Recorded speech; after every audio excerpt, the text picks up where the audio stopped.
Well, that's the you see. Modern readers of Hamlet often find themselves completely sympathetic with Hamlet. That is, they say, well, is it right to take justice into your own hands? I know when I teach this play, students immediately fall into the thinking of Hamlet. They say, well, after all, how does he know that this spirit from the other world is really his father's ghost? How does he know that? And they say, besides, is he really right in taking justice into his own hands and killing? After all, this man Claudius is the king. Does he have any right to do that? Who knows? Who's to say? Who's That's to what say? you get. Yes. Especially something as final as death. Oh yes. Oh yes. It's a terrible thing. Maybe he should have been rehabilitated. I think your modern man thinks that Claudius might, undergo psychoanalysis, and that would be punishment enough. Well, that's what Macbeth suggests about Lady Macbeth. When the doctor comes to see her, he says, "Well, can't you?" Of course, he's speaking very bitterly. He says, "Can't you do something to help her?" And the doctor says, "Oh no," he says this. He knows, of course, he knows physics. What's happened. So there is no physics for this. This is every man has to attend to himself in these matters. And so he says, then how does he put it? In a way, with physics, he puts it much stronger than that. Physics be damned, or something like that. Medicine be damned. We would say, well, what really Lady Macbeth needs is a good psychiatrist, that's all. And the doctor that you'd get now would say, why, certainly, Macbeth, all we need to do is put her in psychoanalysis. We take care of this little problem for you. I'm afraid, you see, in other words, in a way that that everyone has, that is, to go back to the theme of the postmodern world, is that everyone's been convinced that, indeed, even though psychoanalysis has been proved to be a complete failure, absolutely a failure, still people have the idea that there is some device out there somewhere. There's a new therapy being developed in California right now, or a new religion, or a new mysticism, or a new... Even a pill. Even a pill, yes. Chemistry. That fix this. Yeah. Whatever it is, it'll fix it. Physics, yeah. Yeah. And Freud himself, to give the devil his due, was a profoundly pessimistic man. It's unbearable to read. He didn't think that psychoanalysis would work. He really didn't. He wrote those last books of his life. Even the titles are. One of them is Beyond the Pleasure Principle. And the thing is, there's only pain. That is, Freud had started out with the idea that pleasure is a sign of mental health.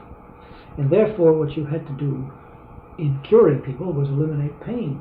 And in the last years of his life, he says, no, pain is more profound than pleasure. Mm-hmm. Beyond the pleasure principle. Yeah. And then there was another one about, I've forgotten the title of it, but extremely pessimistic. And his own death was painful. He died of a cancer of some kind. They say that he blasphemed against psychoanalysis in his old age. And no, this is a post-psychoanalytic phenomenon. In fact, they've rejected Freud. Oh, they pay him lip service as the grand old man, that sort of thing. But I would say the modern therapist is concerned with fixing things. Mm-hmm. There's some sort of adjustment that can be made there. Yeah. And it's just everywhere, and it's even omnipresent in religion itself. As I say, I really haven't read these new authors. I suppose one ought to do it. I've occasionally seen stories by them in poems in the magazines, the more literary magazines. And I've been puzzled by it. That is, I wonder, what are they doing? I don't see the, what I would, again, to use a oxymoron, a traditional modernistic theme. Go back to any modernistic writer, and what you're going to find is pretty much the tragic sense of life. Eugene O'Neill thought, for example, that drunkenness was to be identified with destiny. Well, now everybody tells you that alcoholism can be solved. Yes. I mean, O'Neill, and they do it in a very self-righteous way. Yes, yes. I mean, O'Neill, with all his faults, and he had a lot of them, was a man who had. He was a serious man. Mm-hmm. I mean, he was wrong. He must have been born a Catholic. He must have been an Irish Catholic. I'm sure he was, and obviously he rejected it. And took up all kinds of modernistic views, but he certainly understood that life had immortal destinies, and he wrestled with them, and ended in total despair and pessimism, presumably. Yeah, but these people don't wrestle with the devil. Yeah, I do think in the ordinary way of the world, there is a certain idea that if you can just run things right, you can work everything out.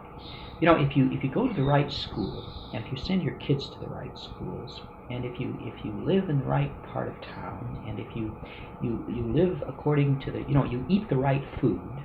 A lot of this is purely physical. The health fads, I think, are a very good example of it. You want to be sure not to eat too much salt or too much sugar, and you want to be sure you get a lot of bran, so you avoid heart attacks. And you want to be sure that you get the right kind of insurance, and you want to invest in the right things that will bring you a reasonable kind of return. No depression, no economic crisis. No, you can manage absolutely everything. I've been running through a kind of poem in my mind where somebody finds himself in the wrong lane on the highway, and he can't get out of it. There's a truck on his right, and he's in the wrong lane, and there's another truck coming down the road right straight at him, and that truck can't turn off, and it's too late. And what goes through his mind is, well, I've paid up the insurance, I've eaten the right food, I've married the right woman, I live in the right place, I went to Princeton, I've got my degree, I've done everything right, and here it comes! It isn't right. I don't believe it. I reject it. I reject it. That is, people who another phenomenon is the phenomenon that there's always somebody to blame for whatever happens. That is, if the baby, if your wife is pregnant and she has a baby and the baby dies or is born deformed, it's the doctor's fault, and you ought to sue him because he didn't do the right thing. It used to be that the doctors said, well, we did everything right, but the patient died. In fact, we used to comfort the doctor in some ways. Yeah. I mean, he was a feeling man, and he felt terrible. And he said, I did everything I could. I followed all the procedures. It should have worked, but the patient died. There it is. No, I can remember consoling a doctor at my father's death years ago. I mean, I remember that our family consoled the doctor. He was broken up. Yeah. He said, gee, I did everything I could, and we all said, well, we all know. You did, but now you're suing. You say, you killed my father. And he would say, yeah, I'm sure that's the way it goes. I'm going to be sued. Yeah. Sure as heck. Yeah. Because everybody says, well, look, theoretically, everything should be capable of being controlled. If the doctors just did everything right, the way computers do everything right, if we just get the computers all running the right way, we ought really to be able to manage. Oh, yeah, we see it in education in our own field all the time. I don't know whether teachers are getting sued yet, but they will. It's yes. Way. You have to take out malpractice insurance to be a teacher these days. I know. That's a fact. I mean, you do have to. I had it the last 10 years, I guess. Well, there's a story in the paper yesterday about the fact that all sorts of programs have to be suspended because of fear that they will be sued, and the schools are losing a very large amount of money because they start things and then suddenly they get afraid. My child didn't learn how to read, so I'll sue you. So they didn't get into Princeton. Yeah, so or they drop the program because they're afraid of objections to it, and that all goes back to this idea that, well, really everything can be managed and can be manipulated, and therefore there's no. In other words, evil really can be explained. Yeah. If something goes wrong, denial of the existence of evil. It's like a machine. If a machine doesn't work, you take it to the repairman, and he says, "Well, look, you've got a coil that's burnt out here. We replace the coil, and it'll work." And you say, oh, okay, I understand that. But if you take a machine to a mechanic and say, hey, this thing doesn't work, and he examines it, and he says, lady, I don't know what the heck's wrong with it. I can't. It just doesn't work. That's all. I've done everything. And they say, we'll just take it to a mechanic. Have you heard this popular car program? Yeah, on the radio. Car Talk. Yeah. There are a couple of older guys who have been mechanics. Oh, those guys have degrees from MIT. And they're modern. They're not postmodern. Yeah. And this, to explain to our listeners here, there's an American phenomenon, I'm sure it's in Europe too, the talk show. That is, people call in on the telephone, and then the person either on the television or the radio talks to them right over the air, and then solves their problems. And they have psychiatrists, and they have sexologists, and economics, and gardeners, right. Dogs. Yeah. I mean, pets, how to take care of your pets. They have everything. Well, recently in the United States, there has been a kind of a runaway bestseller that nobody predicted. A couple of guys who talk about cars. And you triggered my memory, because one of the funniest things about these guys is that they don't even believe that cars can be solved. Yes, I think they're mysteries. Just the other day, I caught a snatch of their program, and some woman called in, and she said, well, my car does this, and the other one said, say that, yeah, that's right. And then he said, and does it also do this? Yes, she said. And not do this? Yes, she said. And not do this? Yes. Oh, he said, I know exactly what you mean. And the other one said, yeah. And he said, and we don't know why. He said, that's famous. He said, we've had all those symptoms. And it was so funny because he had them all. It wasn't just a vague thing, like it won't go, but he had it pinned down to a particular thing. And he said, we have no idea. And it's funny, everybody laughs because it's contrary to the whole trend. I mean, yes, their wit is a throwback. Yeah. They have a tragic view of machinery. Yeah, you call them up and you say, I've got a 1978 Dodge, and they say, sell it. Sell it. Hopeless. Yeah. Get rid, junk it. Take it to the junkyard and pay them if necessary to get rid of it, but don't keep that. These guys are the Eugene O'Neill of auto. They have a tragic sense of cars. So that even the machine, and I think they're right about machines. Sure. That is, I think mechanism is not only wrong, it's even wrong about machines. Yes. No, there's a mystique of machines. I don't think, for example, in the old analogy about the clock, I don't think anybody knows why clocks tell time, why they run and why they tick and why they talk. But that's at the extreme edge of the mechanistic era. But it's true that we live, and this is a very recent thing. We're talking about 10 years. I think it's the latest decade, very, very recent. More and more, we live in a world where people don't believe in death. You were talking about the car, coming down the road. And you're caught, and there it is. Yeah. They say, no, not me. No, this couldn't be happening to me. I'm not going to die. I've got everything fixed. I've got my seatbelt on. Yeah. I've paid my insurance, and I've done everything right. And this can't be happening to me. And Socrates says all philosophy is a meditation on death. And these people say, death? Yeah.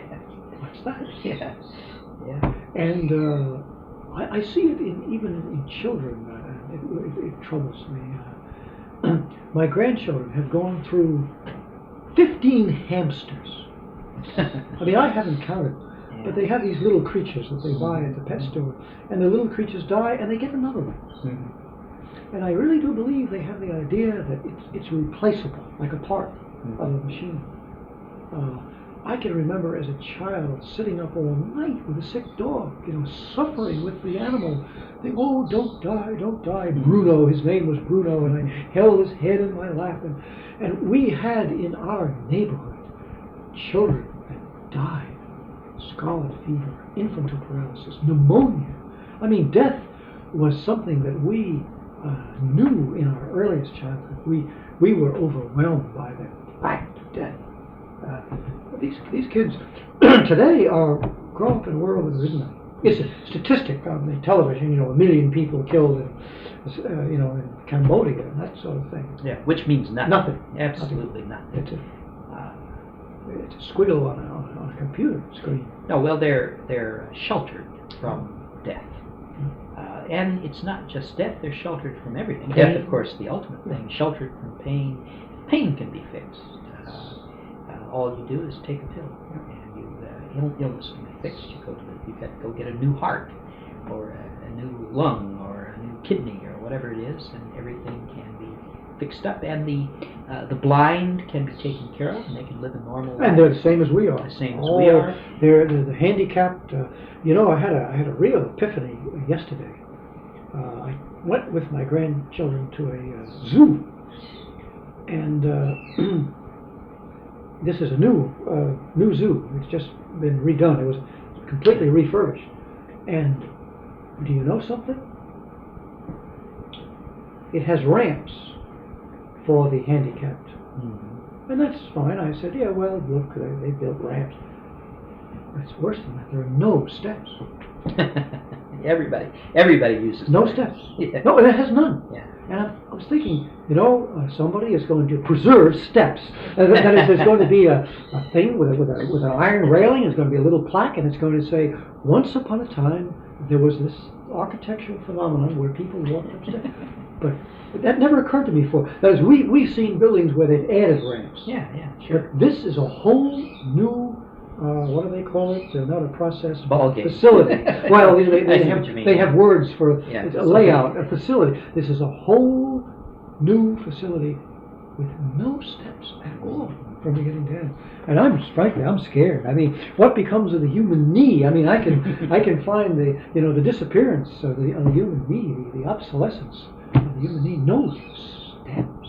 Well, it's what like that old of the E.M. Bible? What becomes of metaphors? That becomes the old E.M. Forster story about how... No, it wasn't E.M. Forster. It was the story about how... Some science fiction story about how everybody... there are these moving streets. Mm-hmm. So that you just get onto the street and it moves you to wherever it's sidewalks, everything. It's like a level escalator. Yeah, you can go anywhere by just stepping onto one of these things. And what happens is if people's legs atrophy, they can no longer walk, so they take to sitting. So pretty soon you've got a whole race that's wheelchair bound. Well, we'll all be the same. We'll all be in the wheelchair. Yeah. That is, the wheelchair people are normal and we're not. Yeah. And we're now called sighted. That's our designation now. Yeah. The blind are the norm, and we're called sighted, something abnormal, called sighted. So there isn't any pain, there isn't any suffering, there isn't any abnormality or that is people who have some sort of brain defect are they enjoy a kind of privileged status in society because they are defective mentally. That is, there's a whole industry of special education for people who have physical or mental disabilities.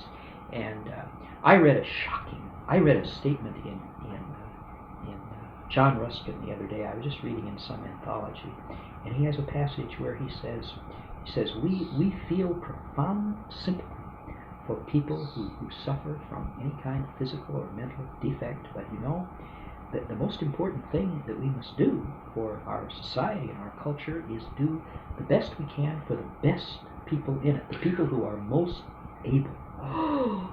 Oh, that just takes your breath away. You can't imagine anything. It's I think impossible. he could be put in jail. Oh, he could. They'd go take him out of his grave and have his bones burned if they came across that. I think that's against the law. I think that's against the law. But the very idea, he said, he says, don't waste your time educating people who are not capable of being educated. Just educate those people. And you have to go back to the beginning, because I think our listeners may be shocked to this, and you have to go back to the beginning of what you said now. What did he say?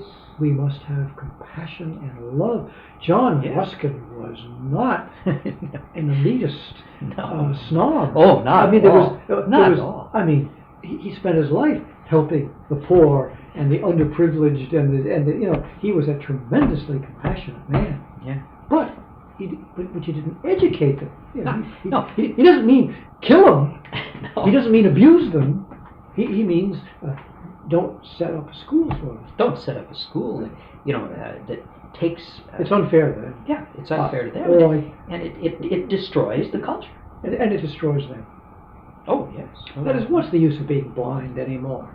There's no, I mean, in a way, if the blind are privileged, they don't have the advantage of being blind. Yeah. Once upon a time, a blind man, do you remember the blind man in Robert Louis Stevenson's The Beginning of Treasure Island? Oh, the yes. awful pirate Blind Pew. Pew, and tap, tap, tap, tap, tap, tap, and he wails about him. Oh, Mr. Old Pew, help him. It's marvelous. Just marvelous. He takes advantage of Takes advantage of Poor everything. old Pew. Poor old Pew. He's a Wicked old man. Oh, he's a horror. He's a monster. Nasty, horrible man. But he has the privileges of the blind. Yeah. And there was... No, we're not allowed to feel sympathy. No. They would say, now there, Ruskin, there's an example. No, sympathy is a sin. Of a really bad man, because he has sympathy for the blind and for the poor and for the underprivileged, whereas we're not allowed to feel that anymore. If we do, we're guilty of some terrible sin. To feel compassion for them. They, by gosh, can take care of themselves, and we just stand out of the way and build ramps for them. I mean, of course, yeah, that fixes it. But a ramp is the opposite of compassion. After all, it might be something to carry them up the stairs. Yeah. Oh, yeah. Exactly. We use that word autistic. The autistic child, it was a medical term, I guess, for a certain kind of mental illness that certain children get. And I think the symptoms are supposed to be that the child has no feelings whatsoever. I think that's the symptom. And you can generalize it from the child to the whole generation. That is, we're moving into an autistic generation. I don't know I don't know the Greek, why do they say... Well, I think it just has to do with their self. That their self is all there is, and it's auto. I think it has to do with themselves. I couldn't see that. That they have no relationship. No compassion, no relation to anybody. No. In fact, there's a movie that's been made recently of an autistic adult. It's incurable, apparently. This is Dustin Hoffman, who plays people like that. Is that what that is? Yeah. That's the bestseller of the year. Oh, yes. That's the big movie of the year. He won the Academy Award. Right. And, of course... Must have been typecasting. It is, really. It really is. But he, I guess it is, I didn't see it, but I guess it is a masterful representation in great detail of exactly what an autistic person is like. That is, for example, they never look you in the eye. Never. Mm-hmm. They avoid your gaze. They are cut off from the rest of the world. Mm-hmm. Themselves, it's all there is themselves. And so you were saying no soul. Yeah.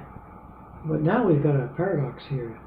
An autistic person is a guy who has a self without a soul. It's pure self, or as psychologists say, an id. Because a soul is something that reaches out. Reaches out. Yeah, right. yeah, but they cannot be reached. That's the whole point. They neither reach out nor can they be reached. This guy happens to be one of those idiot savants who can. They turn out to have sometimes, very rarely. Some people have criticized the film because they say, "Well, you're talking about 1 in a million." This guy is the kind of person who can read a telephone book. Yeah, he can memorize the numbers. Memorize the numbers. They used to be in circuses, sideshows. Yeah.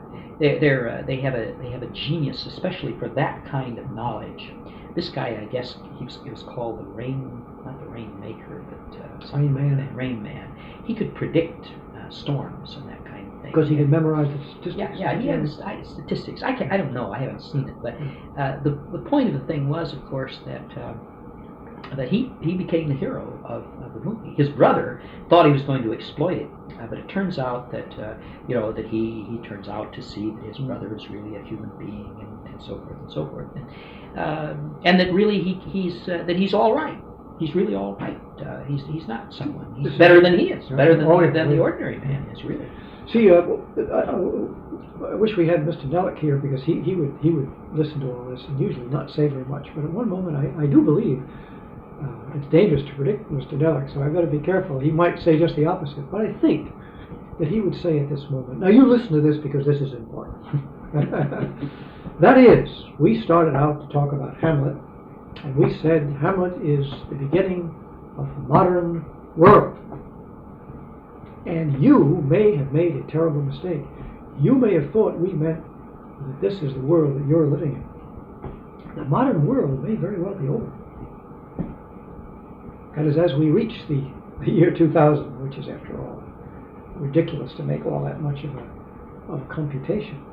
But we are certainly, if the modern world isn't over, it's almost over. It's in its last days, and some kind of a new world is being born right in front of our eyes, and it's very difficult to see.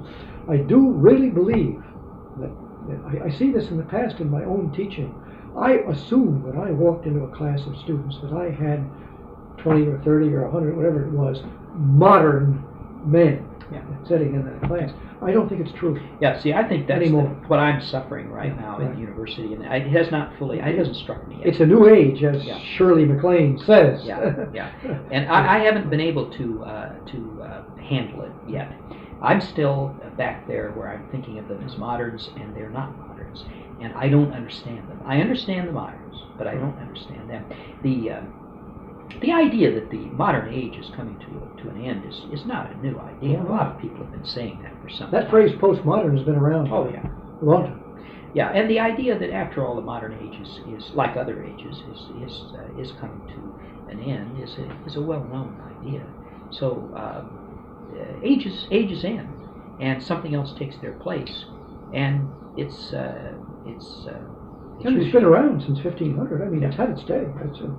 Oh yeah, it's had a long run, and it's ruined ruined many. It's been very bad. Yeah. But it has produced undeniable masterpieces in literature, troubled literature.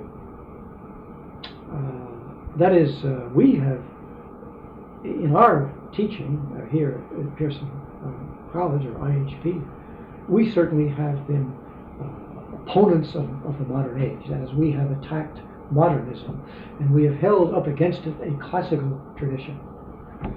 But I think we have always given it its due. We have never said that Hamlet was a bad play. That is, it's a masterpiece. And we've never said that Dostoevsky was a bad writer.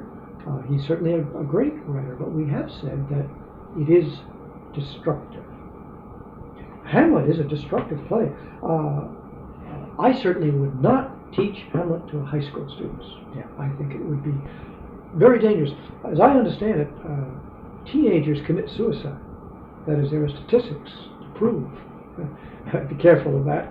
But it does seem to be true that 16, 17 is a dangerous age. That is, that Romeo and Juliet are not accidental, and that there is, that teenagers, adolescents, young adolescents are capable of they're full of hope, and then their hopes are dashed, and they have nothing else. Then they fall immediately into despair. Immediately in despair. And that I think Hamlet would be a very, very dangerous play to give them, just as Romeo and Juliet would be a dangerous play to give them. But for college students, I think yes, it's the greatest awakening.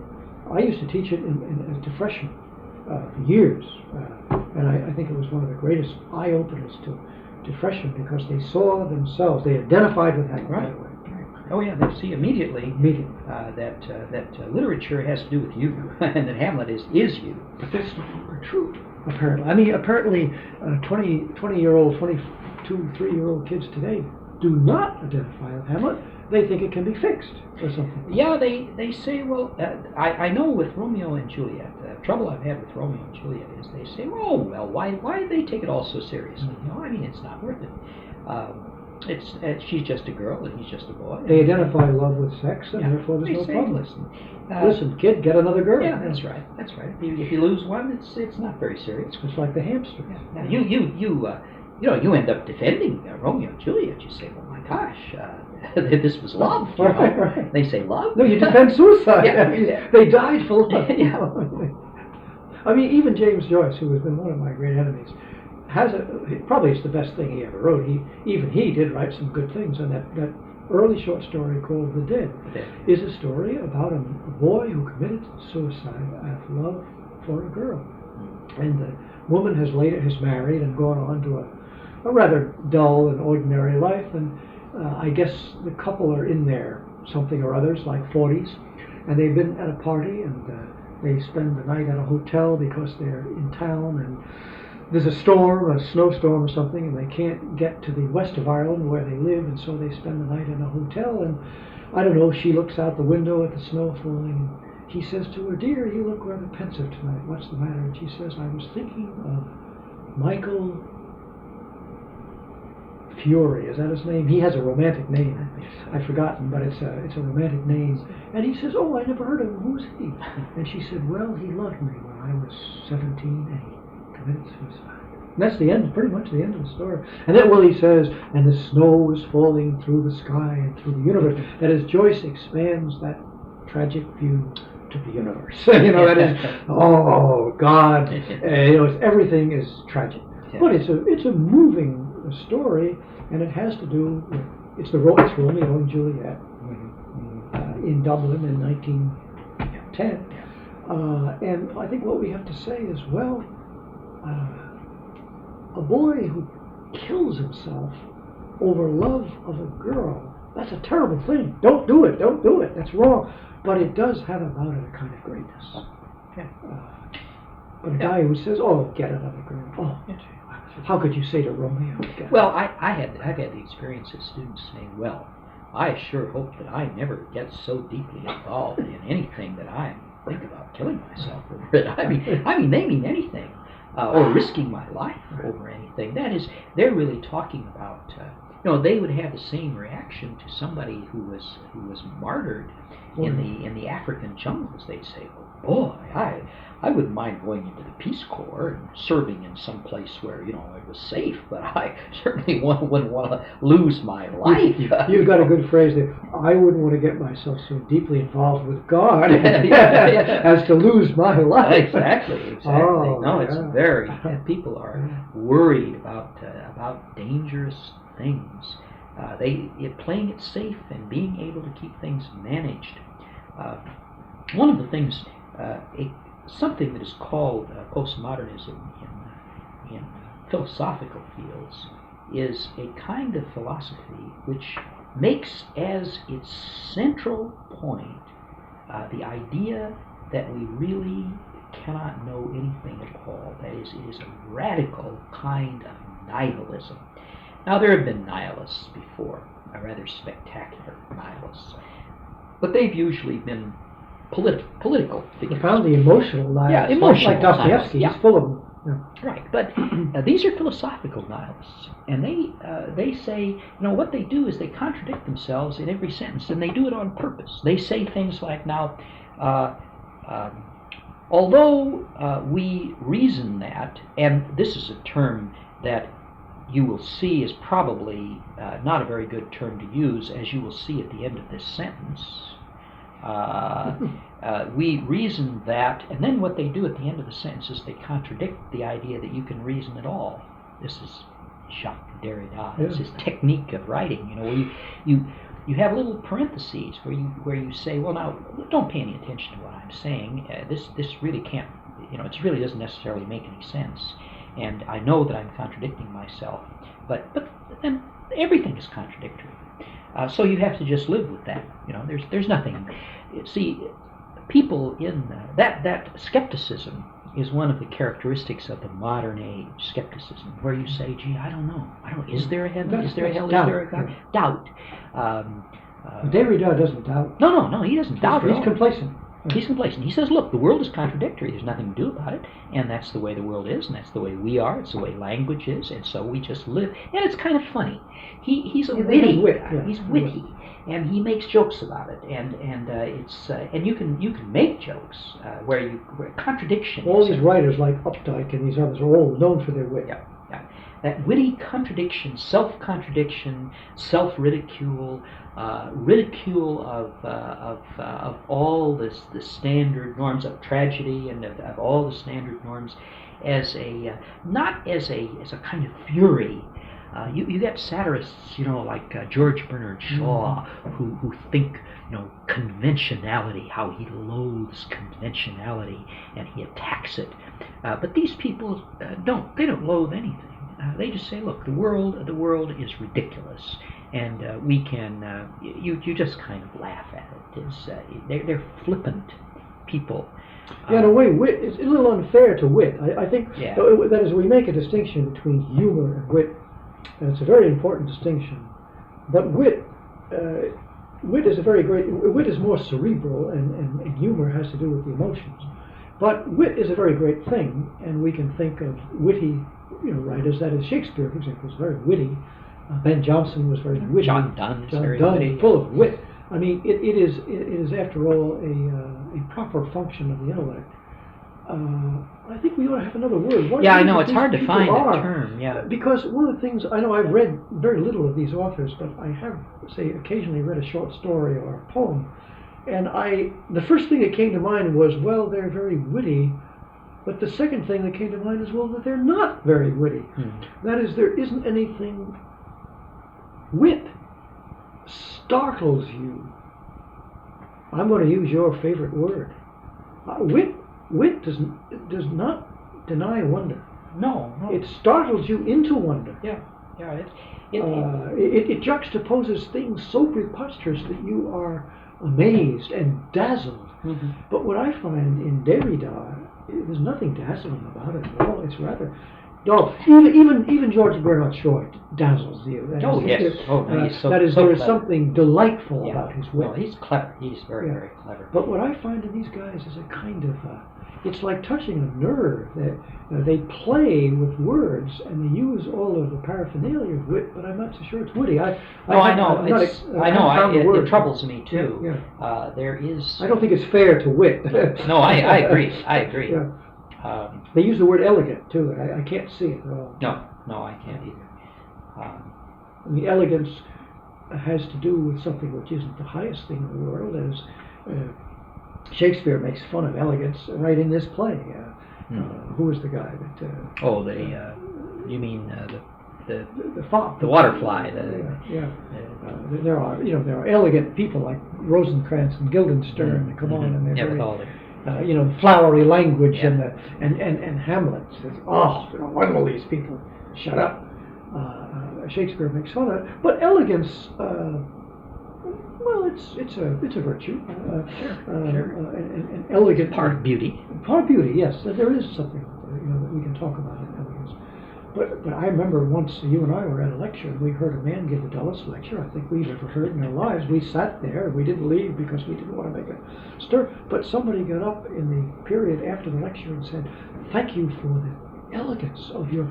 And we looked at each other and said, well, that is the one word that I wouldn't have... If they had said wit and elegance, I think they may have. They may have. They may have attributed wit and elegance. And I would say, oh, wow. Well, these words have changed their meanings. Wit depends upon intelligence, yes. Whereas what these guys are doing are denying intelligence. A nihilist can't be witty. No. They precisely deny intelligence. But there's a kind of a tee-hee about it. Yeah. There's a kind of a tickling feeling about it. And that's what they call wit. Well, it is a destructive kind of thing. Wit is not in itself destructive. It is sometimes critical, and it does make fun of things, but it is not ultimately destructive. The object of even the most savage satirist is somehow to restore things to the way they should be. Jonathan Swift wanted people to be reasonable, and damn it, they weren't. And so he ridiculed their and he went too far. He went too far, but that was his object. And heaven knows he believed in reason. Oh, he did. He did, and he was a man. He was a man. Oh, yes. And he was not one of these autistic no, people. Not at all. But he had a soul, and he yearned for the perfection of the human race, and that was his folly. Yeah, he went too far. As you can't have that perfection. But these people deny the possibility of any perfection, whatever. There's a kind of a tittering, and I use the word tee-hee as a sort of a...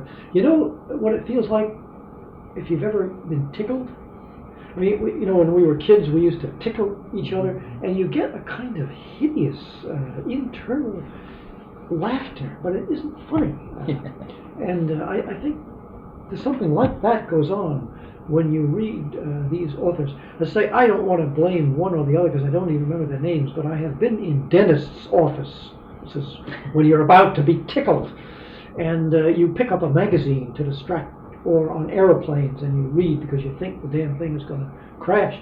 And so you read these magazines, and there will be a short story by one of these modern writers, and you read it, and I think you find yourself saying, well, it tickles, but it isn't funny. It isn't wit. It isn't humor. It isn't. But there is a quality of ironic detachment from it. Yeah.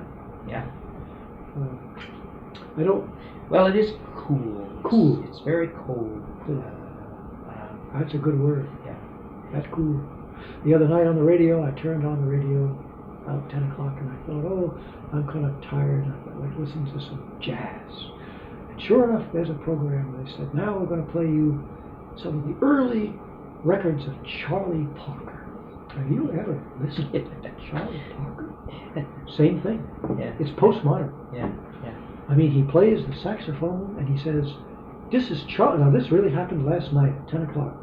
We're going to play you Charlie Parker's version of Body and Soul. Now, you young people, I don't know whether you know, but there was a saxophonist of the 1930s who made a famous version of Body and Soul. His name was Coleman Hawkins. He was a black saxophone player, and it is one of the greatest records in jazz. And it is a great tune. Is that Cole Porter, or it's a great song? It's Cole Porter. Yeah, Cole. I mean, it's Jerome Kurt. Yeah. It's a great popular song to Yeah. begin with, and Coleman Hawkins plays it with what the Negro Americans used to call soul. It's just Charlie Parker's thing is unbelievable. It is unbelievable. It goes the piano player plays in one tempo, the trumpet player plays in another tempo and in another key, and and I understand it was done with drugs. I understand it was done by drugs.